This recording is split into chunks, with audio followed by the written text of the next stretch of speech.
Good morning students, एक बार फिर आपका ऑनलाइन क्लासेस में हार्दिक स्वागत। देखिए, हमारा टॉपिक चल रहा था रसारोहण। मैंने आपको बताया था रसारोहण क्या है। पादपों में जल का ऊर्ध्वगमन, अर्थात पादपों में जल का जड़ से नीचे से ऊपर की ओर गमन जो है उसे हम रसारोहण कहते हैं। ठीक है, मैंने आपको बताया रसारोहण के मैंने आपको बताया था रसारोहण के लिए जो है पादपों में जो है जाइलम भाग के द्वारा रसारोहण की क्रिया होती है। ये मैंने आपको प्रयोग द्वारा समझाया था। मैंने बताया था कि जाइलम भाग जो है हमने एक प्रयोग किया, प्रयोग में बताया कि भाई जो जाइलम भाग है वो ही पादपों में क्या करता है, रसारोहण की क्रिया को संपन्न करता है। इसके लिए वैज्ञानिकों ने बलियन प्रयोग किया। मैंने आपको बताया था बलियन प्रयोग क्या होता है। देखिए, मैं एक बार फिर आपको समझा दूं। इन्होंने क्या किया, दो पादप लिए,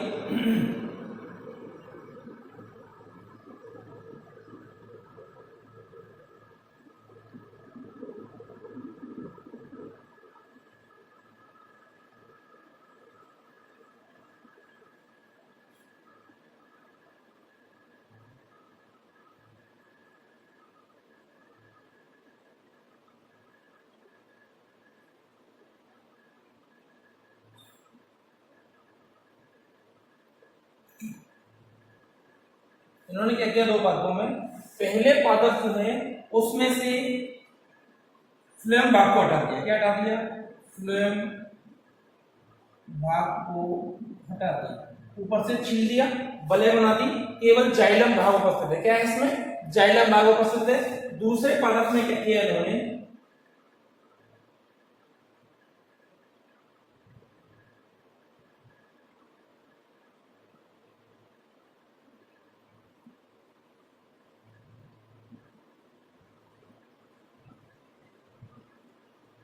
दूसरे पादप में से इन्होंने क्या किया, जाइलम और फ्लोएम दोनों भाग हटा दिया। जाइलम और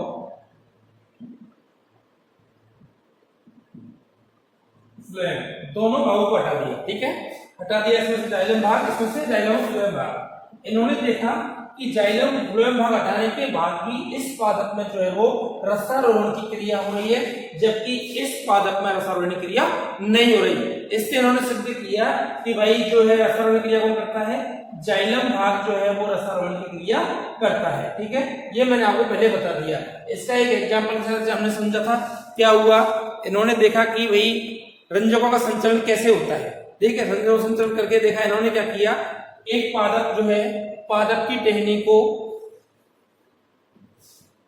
सेपरेट में डाल दिया। ठीक है, पादप की टहनी ली, इन्होंने क्या किया, एक पादप लिया, पादप को जो इन्होंने एक बीकर लिया, उसमें सेफ्रेन भर दिया। क्या भर दिया?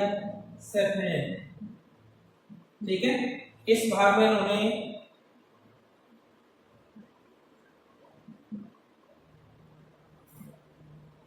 ये पादप जो है इन्होंने इसमें डाल दिया। ठीक है, इसमें सेफ्रेन भरा हुआ है। ठीक है, अब क्या होगा, जल का अवशोषण होगा। क्या होगा? जल का अवशोषण होगा। अब इन्होंने क्या किया, इस पादप का अनुप्रस्थ काटा। क्या काटा? अनुप्रस्थ काट दिया। ठीक है, इन्होंने जब इसे माइक्रोस्कोप की सहायता से देखा तो इन्होंने देखा कि ये इसका जो जाइलम भाग है वो अभिरंजित है। कौन सा भाग है? जाइलम भाग जो है वो अभिरंजित है, लाल रंग का है। बाकी भाग जो है उसमें कोई लाल रंग नहीं है। इसका मतलब जो है वो जाइलम का जो परिवहन, जाइलम द्वारा जो परिवहन है जल का, या सेफ्रेन का जो जल का जो परिवहन है या रसारोहण जो क्रिया है वो जाइलम भाग द्वारा संपन्न होती है। ठीक है भाई, अब आता है नेक्स्ट आपका रसारोहण की क्रिया विधि कि भाई इसका क्रिया विधि कैसे होती है। तो इसकी दो प्रकार क्रिया विधि है। एक तो है आपकी जैव बल सिद्धांत और दूसरी आपकी भौतिक बल सिद्धांत। नंबर एक है जैव बल सिद्धांत, दूसरा है आपका भौतिक बल सिद्धांत। एक है आपका जैविक बल सिद्धांत और दूसरा है आपका भौतिक बल सिद्धांत। ठीक है, जैव का मतलब जैविक क्रिया, कौन सी क्रिया होगी? जैविक क्रिया होगी।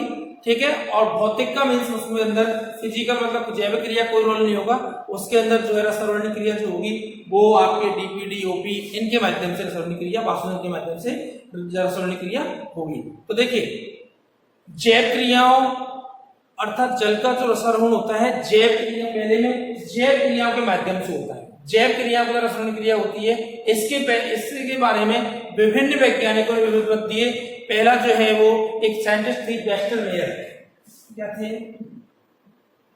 बेस्टर मेयर, ठीक है, एक साइंटिस्ट थे बेस्टर मेयर। इन्होंने क्या बताया? इन्होंने बताया कि भाई इन्होंने सर्वप्रथम सबसे पहले जैव शक्ति आधारित सिद्धांत का प्रतिपादन किया।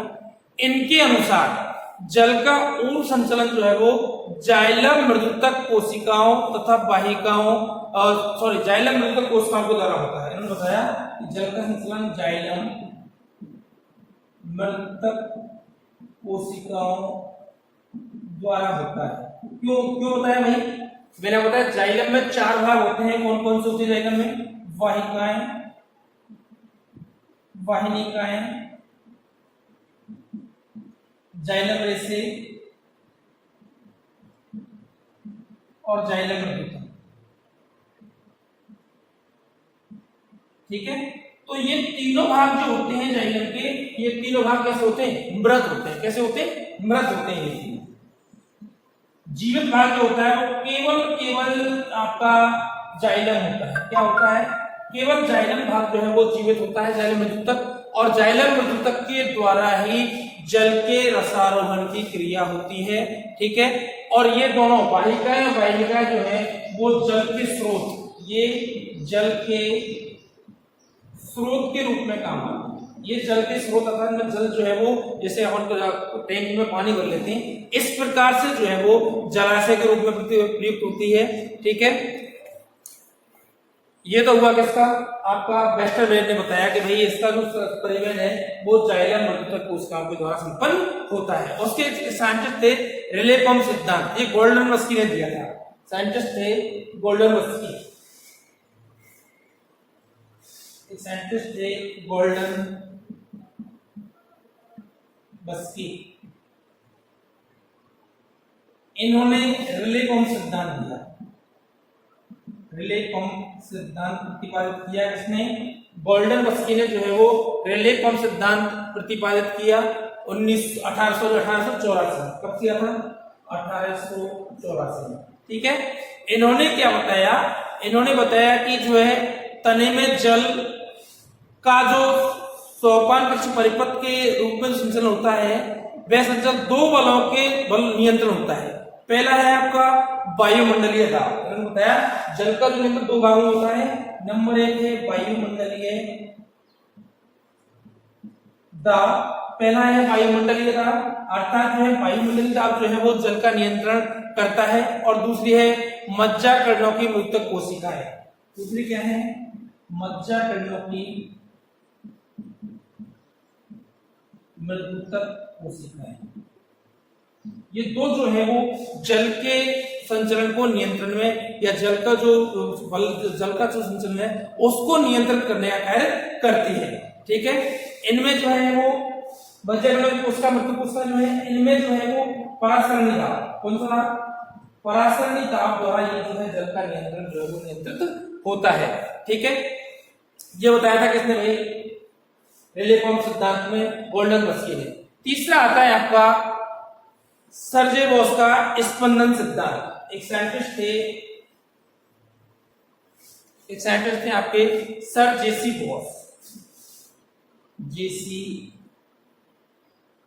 बॉस,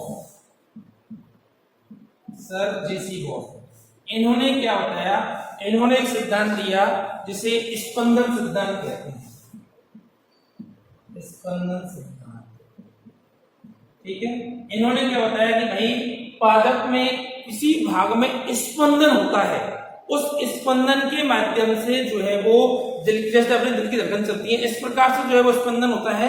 उस स्पंदन के माध्यम से जो है वो जल नीचे से ऊपर की ओर गमन करता है। इन्होंने बताया जाइलम भाग जो है उसके अंदर निरंतर स्पंदन होते हैं, ठीक है। और स्पंदनीय क्रिया के कारण जो है वो जल का नीचे से ऊपर की ओर गमन होता है। इन्होंने क्या किया? एक पूरा एक परिपथ बनाया, ठीक है। इन्होंने क्या किया? एक पादप लिया,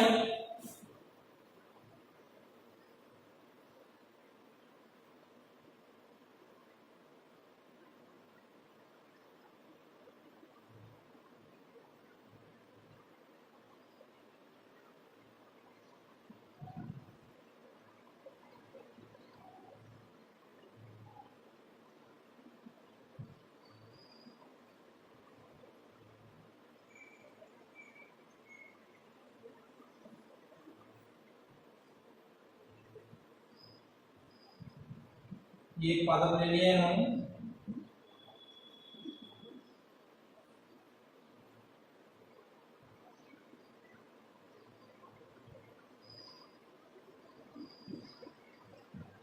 ठीक है, ये एक पादप ले लिया इन्होंने। इन्होंने क्या किया, एक पूरा पर्वत, एक तो पादप ले लिया, इन्होंने क्या एक विद्युत सुई ली, क्या ली,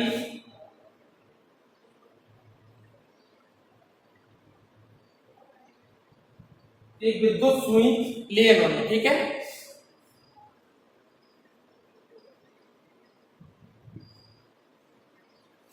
ये विद्युत सुई ले ली इन्होंने,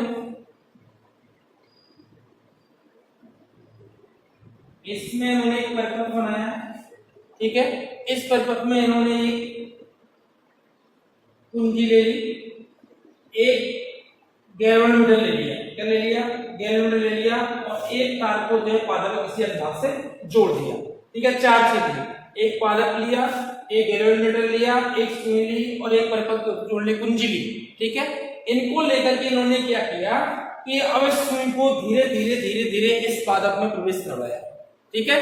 तो क्या है, स्पंदन जो है वो ऊपर नीचे होता रहा, स्पंदन ऊपर नीचे होता रहा। जब जाइलम भाग में ये सुई जब पहुंच जाती है, जाइलम भाग में जब ये सुई पहुंची तो इन्होंने बताया कि स्पंदन जो है वो एक ही गति से हो रहा है, सुई जो है वो एक ही जगह जो है वो टिक गई, एक जगह रुक गई, अर्थात स्पंदन जो है वो समान गति से हो रहा है। तो इन्होंने बताया कि इस स्पंदन के कारण, इस जो समान गति से स्पंदन हुआ है, कौन से भाग में जाकर के, जाइलम भाग में जाकर जो समान गति से जो स्पंदन हुआ है, ठीक है, वो जो है स्पंदन जो है वो पादप में स्पंदन जल के जो रसारोहण है उससे संबंधित होता है, अर्थात इस स्पंदन के कारण जो है वो जल का रसारोहण होता है। ये दिया था किसने, आपका सर जेसी बॉस ने स्पंदन सिद्धांत। ये तो हुआ आपका कौन सा, जैव बल सिद्धांत। अब विभिन्न वैज्ञानिकों ने क्या किया, इसका विरोध कर दिया कि भाई ये जो है वो इस प्रकार से जो है जल का रसारोहण नहीं होता। उसके बाद नेक्स्ट आता है आपका भौतिक बल सिद्धांत। नेक्स्ट क्या आता है आपका भौतिक बल सिद्धांत, अर्थात जल का रसारोहण में जैविक क्रियाओं का कोई योगदान नहीं होता, ठीक है। ये जो है जल का रसारोहण जो है वो मूल दाब के द्वारा या अंतः शोषण के द्वारा या केशिका के द्वारा या संसंजन बल के द्वारा जो है वो जल का रसारोहण या संपन्न होती है। तो नंबर भौतिक बल सिद्धांत में पहला आता है कि भाई ये जो सिद्धांत है, इस सिद्धांत के अनुसार जल का अवशोषण जो है, रसारोहण जो है वो निम्न भागों में होता है। पहला पार्ट है इसका मूल दाब सिद्धांत, मूल दाब सिद्धांत, ठीक है। मूल दाब सिद्धांत, इसके अनुसार क्या था भाई कि इस पादपों में जो है मूल दाब उत्पन्न होता है, ठीक है, अर्थात जाइलम वाहिकाओं के रस में पाए जाने वाले धनात्मक दाब, जाइलम की वाहिकाओं के रस में पाया जाने वाला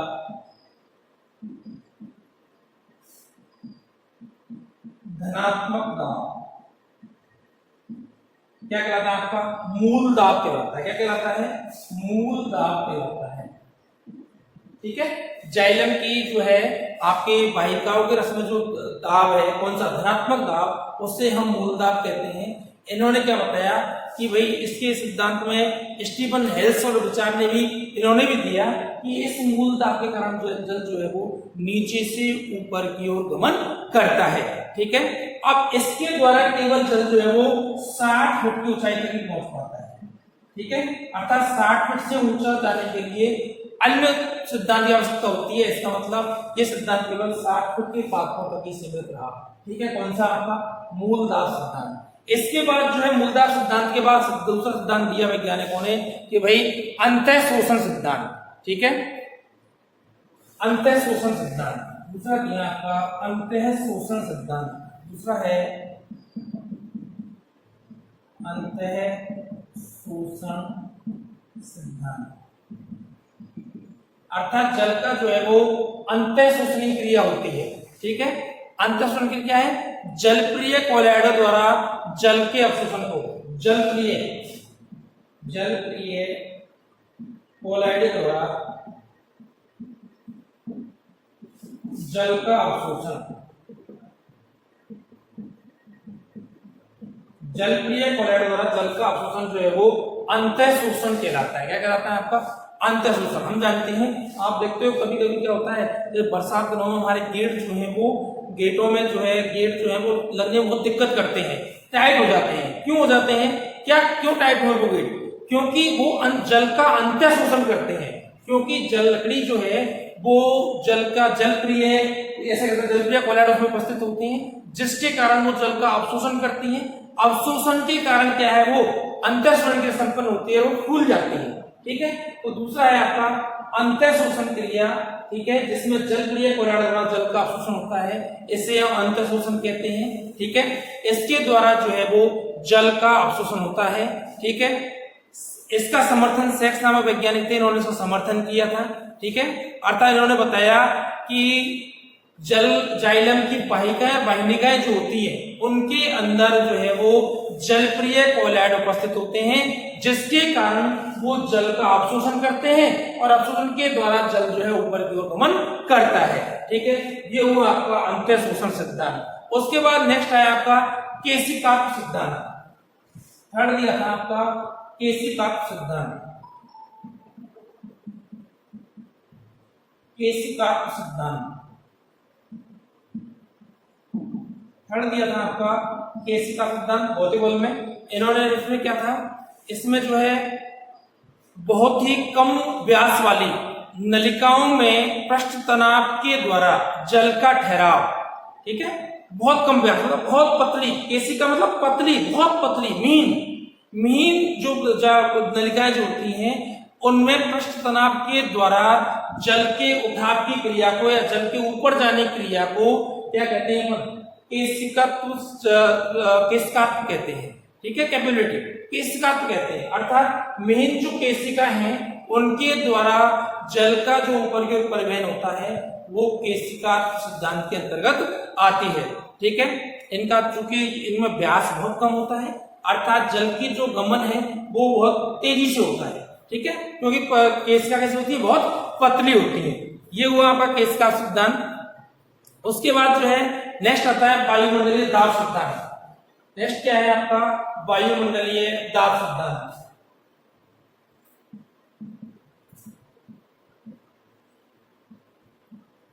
मैंने आपको बताया था, इससे पहले जो सवाल पढ़ा था हमने, मैंने आपको बताया था ये कि भाई वायुमंडलीय दाब जो होता है वो